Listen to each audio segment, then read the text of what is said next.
17 h vendredi dernier, les services de l'État et le procureur se rendent dans cet hôtel pour constater les conditions d'accueil des migrants mineurs. Ici, ils sont une quinzaine, hébergés provisoirement. L'un d'eux a porté plainte début juin.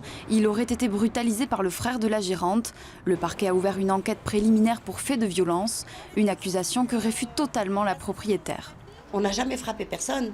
Et puis de toute façon, moi je gagne ma vie avec eux. Comment je vais les frapper?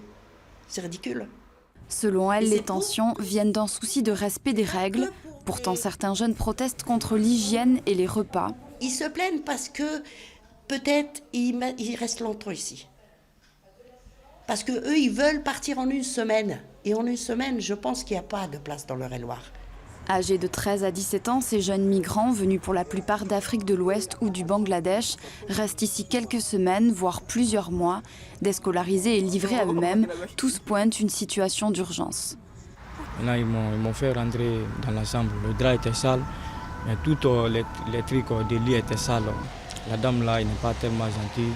Si c'est passé, si on n'a plus droit à manger, à chaque fois écrit sur nous. Pour le moment, j'attends pour aller au foyer pour recommencer les cours et suivre une formation. Pas de cours de français, pas de place en foyer et des services qui se renvoient la balle.